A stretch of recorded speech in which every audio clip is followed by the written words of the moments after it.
Little Star Swanders channel ni subscribe, like, share Mario comment చేయండి Moreno videos కోసం thanks for your support. మహాశివుని కథ. ఇది ఎవరైతే వింటారో చదువుతారో వారి పైన మహాదేవుని దృష్టి ఉంటుంది. వాళ్ళ కష్టైశ్వర్యాలు, ఆయుర ఆరోగ్యాలు, సుఖ సంతోషాలు కలుగుతాయి. శివ పురాణం వింటే చాలు పాపాలన్నీ నశించిపోతాయి. అదేవిధంగా పిల్లలు పాపలు సంతోషంగా ఉంటారు. పుత్ర సంతానం, పుత్రిక సంతానం మంచిగా ఉంటుంది. మంచి భవిష్యత్తు వాళ్ళకి కలుగుతుంది. ఓం నమః శివాయ అని కమెంట్ చేయండి, మీకు మంచి జరుగుతుంది. శివయ్య ఎలాంటి పూజ చేస్తే తను మనల్ని ఎలా కనుకరిస్తారు అని అంటే, అతనికి నిష్టగా పూజ చేసి మన మనసులో శివయ్య ఓం నమః శివాయ అని స్మరించుకుంటే ఆయన మన వెంట ఉండి ఆ బోలా శంకరుడు మనకు మంచి చేస్తాడు. మంచి మనసుతో ఆయన్ని పిలిస్తే మనకు దర్శనం కూడా ఇస్తాడు. అంత భక్తి శ్రద్ధలతో మనం వేడుకుంటే ఆ శివయ్య బోలా శంకరుడు మనకి దర్శనం ఇస్తాడు. మనసు లగ్నం చేసుకొని ఆయన్ని మనసారా స్మరిస్తూ ఎటువంటి పాడు ఆలోచనలు లేకున్నా మనం భక్తితో శ్రద్ధతో మనం ఆయనని పూజ చేస్తే మనకు తప్పకుండా మంచి జరుగుతుంది. సో ఓం నమః శివాయ అని టైప్ చేసి కమెంట్ రూపంలో మీరు తెలియజేసి ఆ శివయ్యని మనసారా పూజించండి, మీకంతా మంచి జరుగుతుంది. అదేవిధంగా ఈ శివ పురాణాన్ని మీరు విని మీ పిల్లలకి వినిపించి మీరు లైక్ చేసి షేర్ చేసి మీ ఫ్రెండ్స్ని కూడా ఇలాంటి శివ రామాయణాన్ని వినిపించి వాళ్ళని మంచి మార్గంలోకి నడిపిస్తారని కోరుకుంటూ, మీ పక్కనే ఉన్న బెల్ ఐకాన్ని మీరు క్లిక్ చేస్తే మీకు మరిన్ని న్యూ వీడియోస్ నోటిఫికేషన్స్ మీకు అందుతాయి. శివ పురాణం పూర్తిగా మీరు విని హ్యాపీగా సంతోషంగా ఉండాలని కోరుకుంటూ ఈ శివపురాణాన్ని మీకు అందరికీ అందిస్తున్నాను. థ్యాంక్స్. పురాణంలోకి వెళ్దాం. శివపురాణం 5వ భాగంలోకి స్వాగతం. శివనామములు. పినాకి, రుద్రుడు, వీళ్ళ గురించి ఈ 5వ భాగం శివపురాణంలో తెలుసుకుందాం. స్వామిని పినాకి అని పిలుస్తారు. పినాకి అనే నామం చాలా చిత్రమైనది. పరమశివమూర్తి పట్టుకునే ధనస్సు సామాన్యమైన ధనస్సు కాదు. మేరు పర్వతమును ధనస్సుగా పట్టుకుంటారు. శంకరుడు రాక్షస సంహారం చేస్తే తాను ఎలా ఉన్నాడో అలాగే ఉండి చేస్తాడు. వేరొక రూపమును తీసుకొని సంహారం చెయ్యడు. కానీ శివుడు ధనస్సు పట్టుకున్నట్లు మనకు శాబ్దికముగా తెలుస్తుంది, వేదముల వలన తెలుస్తుంది. యజుర్వేదంలో శ్రీరుద్రం నమస్తే రుద్రామన్యవ ఉత్తతో ఇషవే నమః అని ప్రారంభమవుతుంది. స్వామి, మీ కోపమునకు ఒక నమస్కారం. ఆ మాట చెప్తున్నారు. కోపంగా ఉన్నవాడు తన చేతిలో ఉన్న ఆయుధము నుండి బాణములను విడిచిపెడతాడు. ఇవి మిమ్మల్ని రోడింపజేస్తాయి. మరి ఆయన ఎందుకు అలా ధనస్సు పట్టుకోవాలి? రుద్రుడు మనం చేసిన తప్పులకు మనను శిక్షించడానికి ధనస్సును పట్టుకొని ఉన్నాడు. అదే మేరు పర్వతము బంగారు ధనస్సు సంధించడానికి 2 పక్కల తూణీరములున్నాయి. దీనిని ఈశ్వరుని ఘోర రూపము అంటారు. మీరు చేసిన పాప ఫలితం ఉన్నది. మీరు బాధపడితే తప్ప ఆ పాపం పోదు. కాబట్టి ఇప్పుడు మిమ్మల్ని ఏడిపించాలి. అందుకుగాను బాణములను తీస్తున్నాడు. ఈ శరీరముతో ఉన్నప్పుడు సుఖమును దుఃఖమును రెండింటినీ అనుభవిస్తాము. ఈ శరీరముతో పాపపుణ్యములను రెండింటినీ చేస్తాము. తప్పు చేశాము కాబట్టి దుఃఖం అనుభవించాలి. నేను పాపము చేశాను కానీ నన్నంత ఏడిపించకు, తట్టుకోలేను. నేను ఏడిస్తే చివరకు నీ పాదముల యందు విశ్రుతి కలుగుతుంది. నేను ఆ ఏడుపులో ఉండిపోతాను. నేను ఆ బాధలో ఉండడంలో నా జీవితంలో కొంతకాలం నీ పాదములకు దూరం అయిపోతాను. నిష్టతో నీ పాదములను పట్టుకోలేని స్థితి నాకు వచ్చేస్తుంది. కాబట్టి ఈశ్వరా, నీ కోపమునకు ఒక నమస్కారం. ఈశ్వరా, నీ ధనుసుకు ఒక నమస్కారం. నీ బాణములకు ఒక నమస్కారం. యాత ఇషు పశ్వివావత మా శివం పభువేతే ధనుః. కాబట్టి నువ్వు మేము సంతోషించే బాణములు వెయ్యాలి.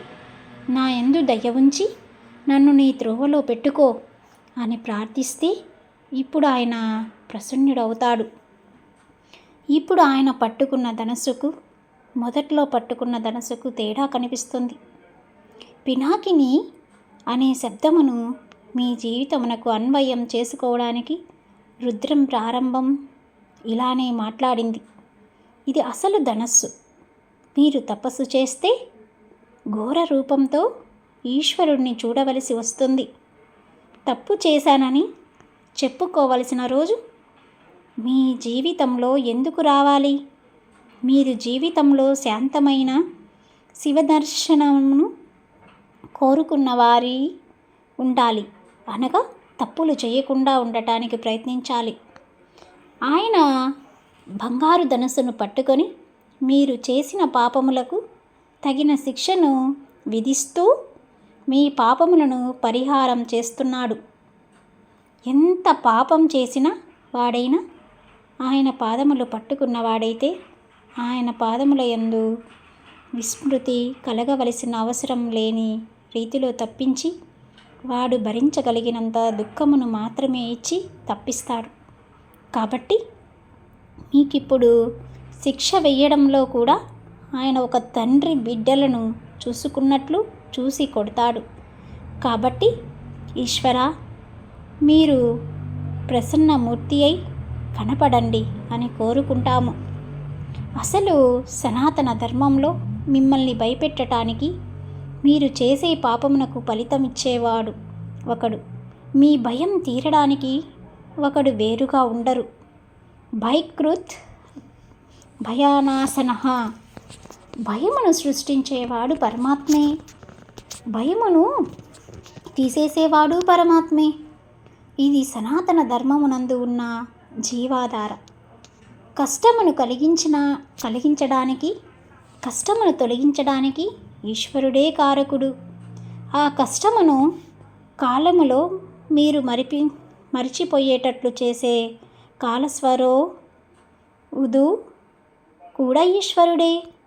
గురుస్వరూపి అయి మరలా వచ్చి మీ మనసుకు తగిన గాయమును మాన్పించి మిమ్మల్ని మరలా యథా మార్గమునందు మళ్ళీ తిప్పేవాడు కూడా ఈశ్వరుడే.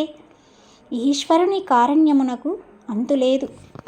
కాబట్టి ఆయన పట్టుకున్న ధనస్సు మనకు ఎల్లప్పుడూ రక్షణే కల్పిస్తుంది. కాబట్టి శాస్త్రం పాతీతి పినాక అని చెప్పింది. ఈ ధనస్సు మీకు ఘోర రూపముతో ఫలితమును ఇచ్చిన అఘోర రూపముతో సుఖమును ఇచ్చిన అది చేస్తున్నది మీ రక్షణే. కనుక ఆ ధనస్సు లోకములను రక్షించగలిగినది. అందుకే రుద్రము ఆ ధనస్సును అంత స్తోత్రం చేసింది. ఆ కరుణ ఈ సమస్త లోకములను లయం చేస్తున్నప్పుడు అందరినీ ఏడిపించేవాడు ఎవడో వాడు రుద్రుడు. మనకి 3 ప్రళయములున్నాయి. నిత్య ప్రళయము అంటే నిద్ర పట్టేటట్లుగా ఈశ్వరుడు మిమ్మల్ని అనుగ్రహించి మీకు సుఖమును కల్పించడం నిత్య ప్రళయము. రెండవది అత్యంతిక ప్రళయము. బాగా సాధన చేసి భక్తితో భగవంతుని చేరుకోవడానికి అడ్డంగా ఉన్న ప్రతిబంధకమును గుర్తించి వాటిని తోసేసుకొని భక్తితో కూడిన కర్మానుష్టమును చేత ఈశ్వరానుగ్రహముగా జ్ఞానమును పొంది అద్వైత సిద్ధి చేత మోక్షానందమును పొందేటట్లుగా యోగ్యతను సంతరించుకున్నవాడు. ఈశ్వర కటాక్షం చేత మోక్షమును పొందడమే అత్యంతిక ప్రళయము. ఏంటి? 2 ప్రళయాలు ఉన్నాయి. అవి ఏంటి? నిత్య ప్రళయము, అత్యంతిక ప్రళయము. ఇది కూడా ఈశ్వరానుగ్రహం వలనే సిద్ధిస్తుంది. రమణ మహర్షి వంటి మహానుభావులు ఈ విధంగా మోక్షమును పొందుతారు. మూడవది మహాప్రళయము. ఏంటి? 3 ప్రళయాలున్నాయి. ఫస్టుది ఏంటి? నిత్య ప్రళయం, అంటే నిద్రపోవడం. నిద్రపోయే ప్రళయం పేరు నిత్య ప్రళయం. అది రెండోది అత్యంతిక ప్రళయం. మనం తప్పు చేసినా కూడా దేవుడు ఆ తప్పుని సరిదిద్ది ఆయనలోకి చేర్చుకోవడం. మూడోది ఏంటి? మహాప్రళయం. అత్యంతిక ప్రళయంలో ఒక్కొక్క మెట్టు ఎక్కి పైకి వెళ్ళిపోతారు.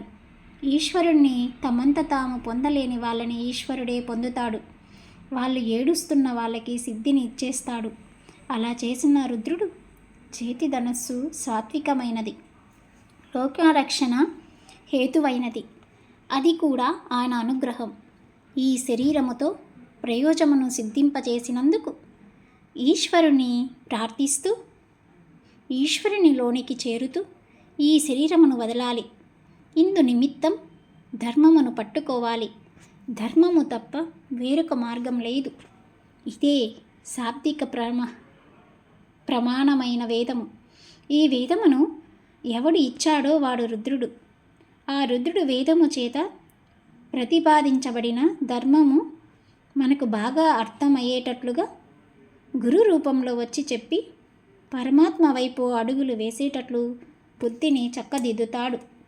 కనుక ఈ ధర్మం వైపు మన మనసు నడిచేలా చేయగలిగిన వాడు ఎవడో వాడు రుద్రుడు. అది వాడి చేత పట్టుకున్న పినాకము. దాని నారి శబ్దములే వేదములు. కాబట్టి ఇప్పుడు ఆ శాబ్దిక ప్రమాణములే వేదములు. అటువంటి వేదము మనను ధర్మ మార్గంలో నడిపించడానికి వచ్చింది. ఆశాపాసములు ఎన్నిటితోనో తిరుగుతూ ఉంటాము. ధర్మం వైపు అడుగుపడాలంటే ఈశ్వరానుగ్రహం ఉండాలి. అటువంటి అనుగ్రహమును ఇచ్చి నడిపించేవాడు ఎవరో వాడు రుద్రుడు. రుద్ర శబ్దంలో రుత్ అన్న మాట ఉన్నది. ఈ రుత్ భర్తేభ్యోద్రాయపతి. రుత్ అంటే ప్రతిబంధకము, అడ్డము. ఒక అడ్డం ఉండడం వలన వ్యక్తి ఈశ్వరుణ్ణి చేరలేకపోతున్నాడు. మనసు ఈశ్వరాభిముఖం కావడం లేదు. ఎవరు భగవంతుని నిజంగా కోరుకొని నేను నా కోరికల వలన నిన్ను పొందలేకపోతున్నాను, వీటి నుండి నా మనసు మరల్చు అని ఈశ్వరుడికి చెప్పుకున్నాడు. ఆ నిజాయితీకి పొంగిపోయి ఈశ్వరుడు ప్రతిబంధకమును తీసేస్తాడు. మీరు ఈశ్వరుడిని చేరడానికి ఏది ప్రతిబంధకము? నమస్తే రుద్రమన్యవ ఉథోథా ఉషావే నమః అని అభిషేకం చేస్తే, రుద్రమును పారాయణ చేస్తే, శివాష్టోత్తరం చదివితే ఆయన ప్రతిబంధకమును తీసేస్తాడు. ఇది రుద్రః. అందుకని నమస్తే రుద్రమన్యవ అంటూ వెళ్ళి ఆ చేతిలో ధనస్సును రుద్ర శబ్దంతో కలపడానికి కారణం అది. రోదయతి శత్రున్ ఇతి రుద్రః. ఇప్పటి వరకు మిమ్మల్ని ఏడిపించిన వారు లేదా లోకమునకు శత్రువులైన వారు రాక్షసులు. ఒంట్లో బలం ఉన్నది కదా అని ఈశ్వర మార్గమును విమర్శించి తిరిగారు. అటువంటి వాళ్ళను మట్టు పెట్టగలిగిన వాడు రుద్రుడు. వాళ్ళని ఏడిపించగలిగిన వాడు రోదనం ద్రయావతి ఇథివా రుద్రః. నీకు ఏదో ఒక కారణం చేత అపారమైన దుఃఖము ఉన్నది. ఈ ఈశ్వరానుగ్రహం బాగా ఉన్నట్లయితే మీ వస్తువును శాశ్వతంగా దూరం చేయకుండా మీ కళ్ళ ముందే ఉంచి ఒక్కొక్కసారి మీకు లేనిది చెయ్యవచ్చు. శంకరుడు ధనస్సు పట్టుకుంటే వేదములో దీనికి సంబంధించిన మంత్రములు ఎన్నో వచ్చాయి. ఇలా ఎందుకు రావాలి అని అడిగారు.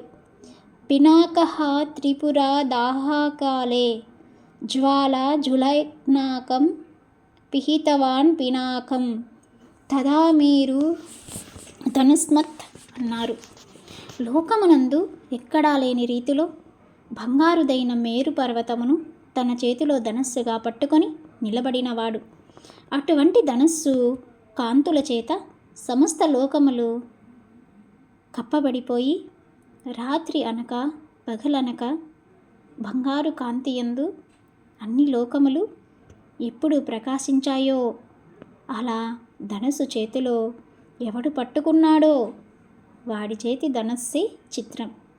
అలా ధనుసును పట్టుకున్నాడు కాబట్టి అతన్ని పినాకి అని స్తోత్రం చేస్తున్నారు.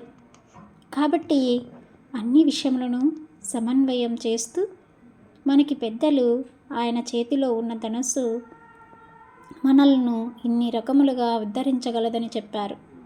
అందువలన ధనుసును చూడడం, ఆ ధనుసు గురించి చెప్పిన రుద్రమును పారాయణం చేయడం, ఆ రుద్రంతో అభిషేకం జరుగుతుంటే ప్రశాంతంగా కూర్చొని వినడం, మీకు చేతనైతే మీరే కూర్చొని చదువుకొని మురిసిపోవడం నేర్చుకోవాలి.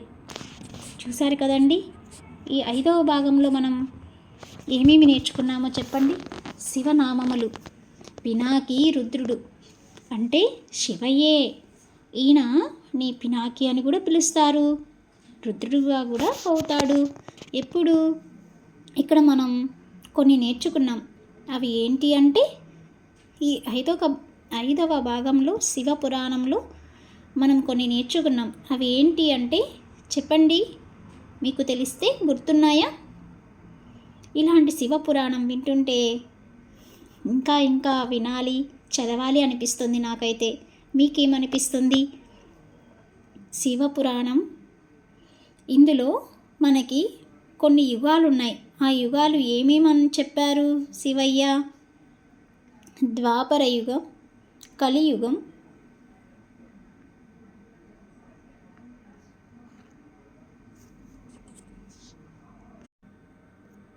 ఆయన పట్టుకున్న ఆ విల్లు గురించి చెప్తూ ఆ విల్లు ఎలాంటి వైభోగంతో ఉంటుంది అని చెప్పాడు. అదేవిధంగా మనకి 3 ప్రళయాలు ఉంటాయి. అది ఏంటి అంటే నిత్య ప్రళయము. అది నిద్ర పట్టేటట్లుగా ఈశ్వరుడు మనల్ని అనుగ్రహించి సుఖం కల్పించి చేసే ప్రళయమే నిత్య ప్రళయం. రెండవది అత్యంతిక ప్రళయం.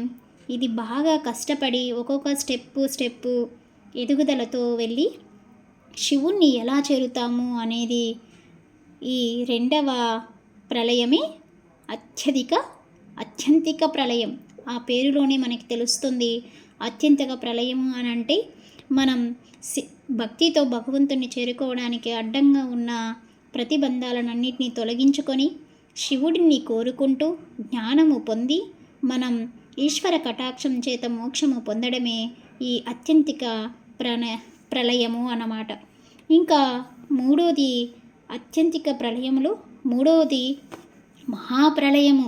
మహాప్రళయం అంటే పేరులోనే ఉంది కదండి, మహాప్రళయం అంటే అత్యంతిక ప్రళయంలో ఒక్కొక్క మెట్టు మనం ఎక్కి వెళ్తాము. ఈశ్వరుణ్ణి తమంత తాము పొందలేని వాళ్ళని ఈశ్వరుడే పొందుతాడు. సో అలా జరుగుతుంది.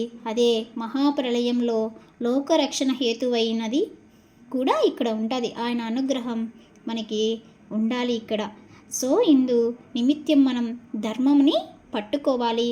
ధర్మము తప్ప వేరొక మార్గం అనేది ఉండకూడదు. ఇలా చేయడం వల్ల ప్రయాణ వేదము జరుగుతుంది. ఈ వేదం ఎవరు ఇచ్చాడో వాడే రుద్రుడు అన్నమాట. ఓకేనా ఫ్రెండ్స్? ఇంకా అదేవిధంగా మనం ఇక్కడ మరిన్ని కొన్ని తెలుసుకున్నాం. రుద్ర శబ్దంలో రుత్ అన్నమాట ఉన్నది. ఈ రుత్ అంటే ఏంది? భర్త్యభ్యధ్రాయవతి. రుత్ అంటే ప్రతిబంధకము.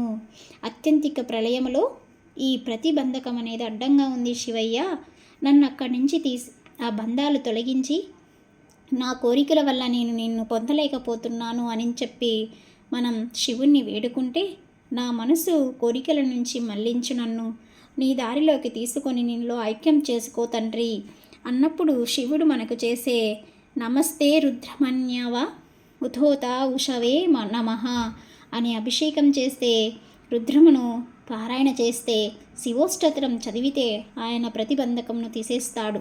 అర్థమైందా? ప్రతిబంధకం తీసేసి అదే రుద్ర శబ్దం అని అంటారు. ఇప్పుడు అలా జరుగుతుంది.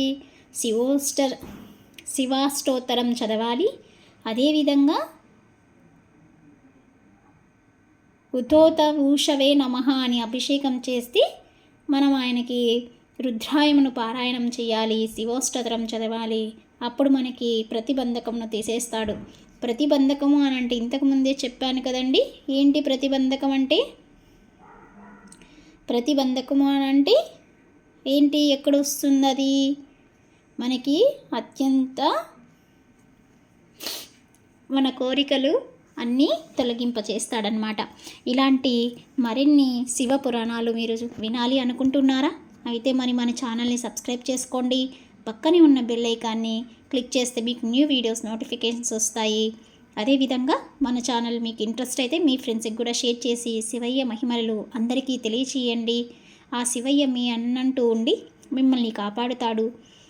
Thanks for watching. Please subscribe my channel. అదేవిధంగా మన ఛానల్లో రామాయణం నారదుడు పెట్టిన శాపం వల్ల సీతాశ్రీరాముడు అంటే విష్ణువు లక్ష్మీదేవి మానవ రూపమెత్తి వియోగం పొందుతున్నారు. అలాంటి చరిత్ర కూడా మన రామాయణంలో వినవచ్చు. మీరు విని ధన్యులవుతారని ఆ చల్లగా శివయ్య సీతాశ్రీరాములు మీకు మంచి చేస్తారని కోరుకుంటున్నాను. Thanks for watching. Please subscribe my channel. Little Star Swanders channel ni subscribe, like, share Mario comment Chayandi Moreno videos. Go some thanks for your support.